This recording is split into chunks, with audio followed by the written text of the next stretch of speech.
A série Love, Death and Robots, Amor, Morte e Robôs, da Netflix, ganhou sua segunda temporada. Com menos episódios, agora ela aborda os assuntos de modo muito mais conciso. E talvez a gente possa discutir um pouco o que é que cada episódio tem pra dizer, neste Mundo Cópia sobre tecnologia.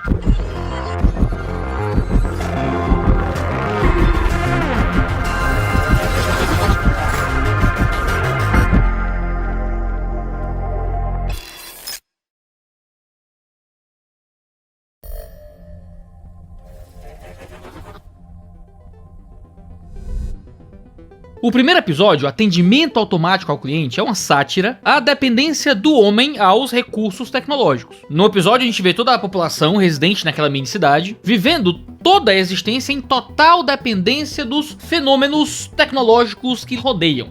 Lembra até um pouco do pessoal lá de WALL-E. O episódio brinca com o atendimento automático ao cliente, feito por um robô, que transforma o aspirador de pó em um robô exterminador. E enquanto luta pela sua sobrevivência, a senhora enfrenta o robô junto com o seu lindo cachorrinho. Adorei a animação daquele cachorrinho. E acaba tendo que fugir, porque as máquinas se levantam contra ela. É interessante que o episódio é dirigido por John Scalzi, que também escreveu episódios da primeira temporada, que também falam sobre quando os seres humanos são superados pelas tecnologias que deveriam servi-los. Ou seja, o que a gente tem aqui parece ser o autor falando de uma automatização exacerbada, que deveria servir ao ser humano, mas apenas se volta contra ele. Se você lembra do episódio 3 Robôs, depois de um tour por uma cidade pós-apocalíptica, 3 personagens inumanos se deparam com uma bomba atômica. Chama a atenção que no final a gente não vê que o mundo foi destruído pela bomba atômica, mas pelo, e aqui cito totalmente o episódio, na verdade foi a própria arrogância que destruiu seu reino. A crença de que eram o pináculo da criação fez com que envenenassem a água,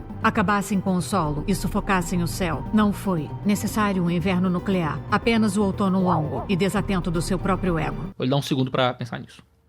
Já no episódio Quando o Iogurte Assumiu o Controle, adoro o nome desses episódios, nós encontramos o progresso da humanidade se dando justamente por causa de lactobacilos super desenvolvidos. Nesses 3 episódios, o Scalzi satiriza a dependência que temos dos aparatos tecnológicos para o nosso progresso como seres humanos. Isso retrata muito bem o que Herbert Schumann fala no livro Fé, Esperança e Tecnologia. Se colocarmos nossa esperança na ciência, perdemos de vista sua relatividade. Sob a influência da fé na ciência, nosso conhecimento concreto da realidade é sacrificado em prol de um conhecimento científico abstrato, um processo que leva a uma cientificização da realidade. Ou seja, o Zeitgeist, o espírito da nossa era, acaba vendo na ciência aquilo que vai redimir todas as coisas, aquilo que vai encerrar todas as problemáticas do mundo. No entanto, isso deturpa o modo como nós podemos entender a realidade, onde nós pegamos aquilo que deveria nos servir e transformamos em algo que nos torna totalmente dependentes. Se nós somos completamente dependentes daquilo que deveria nos servir, então quem está servindo o quê? No fim das contas, nós aqui estamos servindo a tecnologia se nós não podemos viver sem ela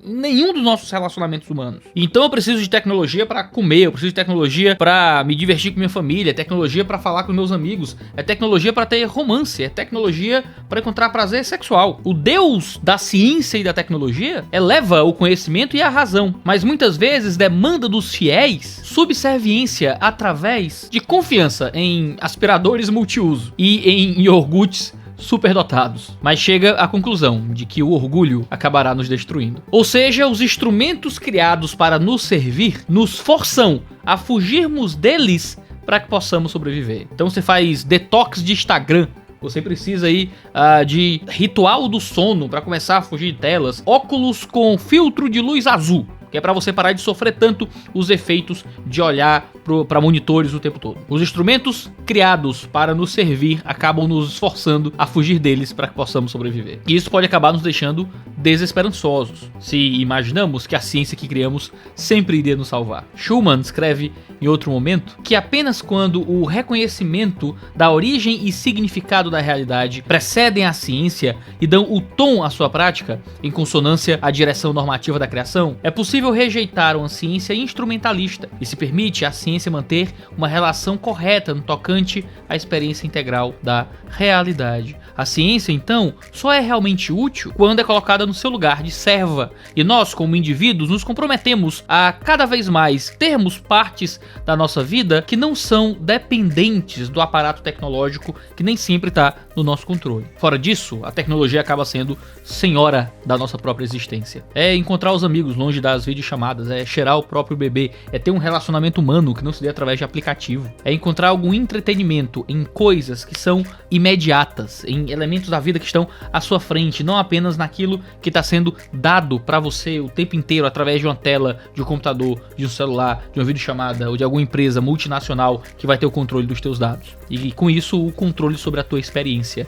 É tentar viver pura e simplesmente o máximo que a gente puder para que nós não estejamos o tempo inteiro escravos e servos daquilo que, de novo, deveria estar servindo e não tomando a primazia de senhor sobre nós.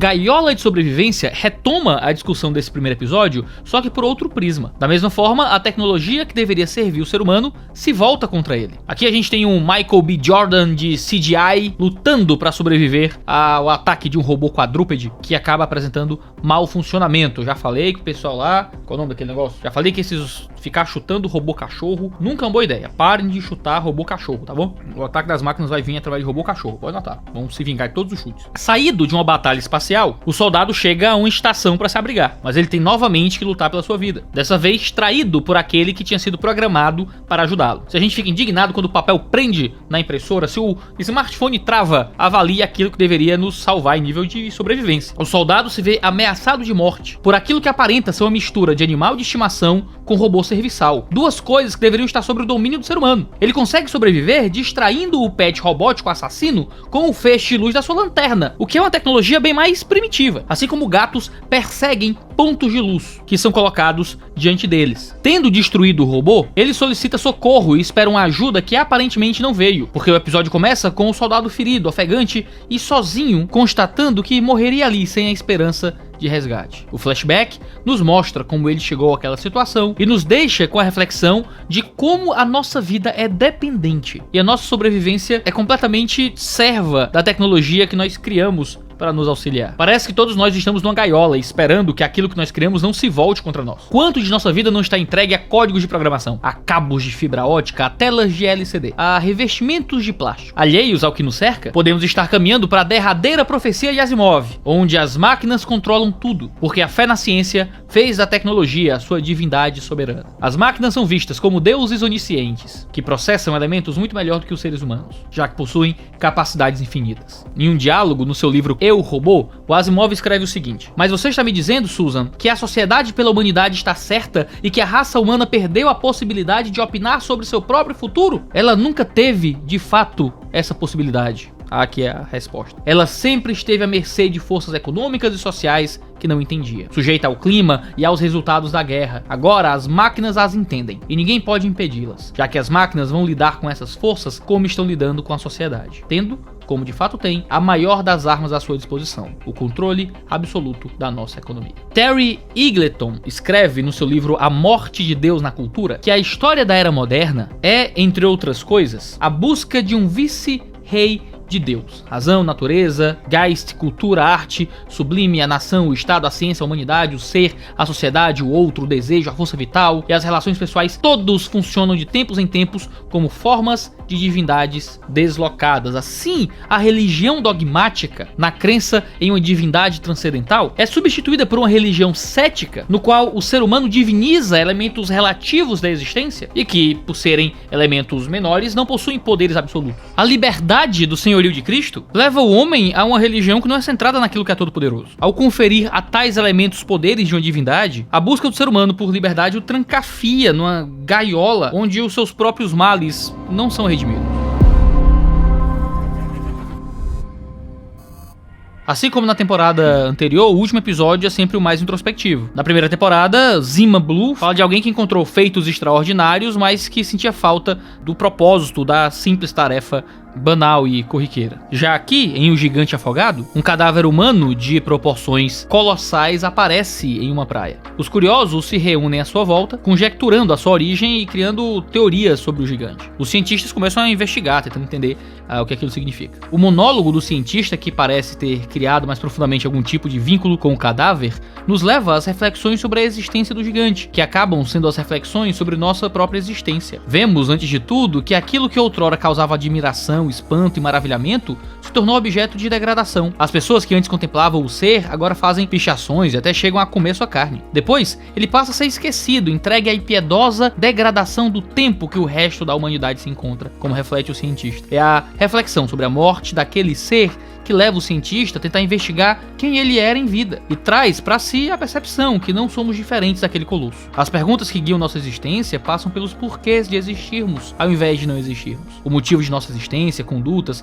qual a origem e qual o nosso destino. Assim como o gigante surgiu do mar, teríamos aparecido na Terra a partir de um mar de compostos que evoluíram e deram origem ao que o próprio ser humano ainda não encontrou uma explicação definitiva. No entanto, e quanto ao que nos tornaremos quando nossos olhos se tornarem opacos? Seremos carcaças entregues ao mesmo tempo no qual antes desfrutávamos nossas alegrias e suportávamos nossas tristezas, mas que agora têm poder sobre o que nos tornamos? Nesse redemoinho que nos traga invariavelmente, estaremos entregues, assim como o gigante, à exaustão e ao desamparo? O nosso fim seria ser deixado numa praia habitada pela desolação, esquecidos ou, se não pior, degradados pelo que outrora nos admiravam? As partes que restavam do gigante viraram apenas artefatos de enfeite, lembranças de um ser que antes foi admirado. O que restou de maior atenção foi seu órgão genital conservado e exibido como uma atração de circo, onde as pessoas compelidas por essa curiosidade sexual se reúnem como se fosse isso que mais despertasse o interesse do ser humano. Há um desejo transcendental no cientista, no entanto, esperançoso, que imagina a ressurreição do gigante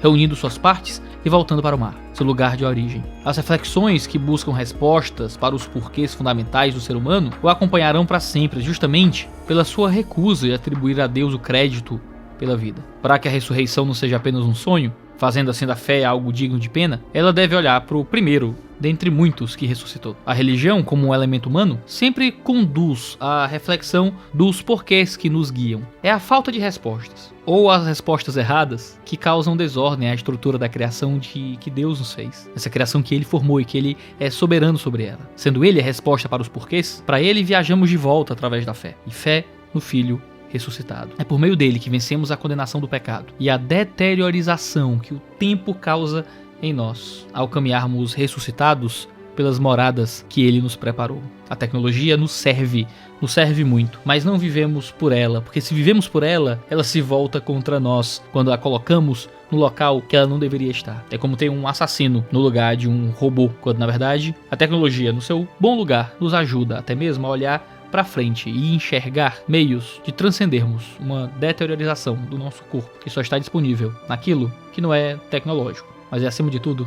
sobrenatural.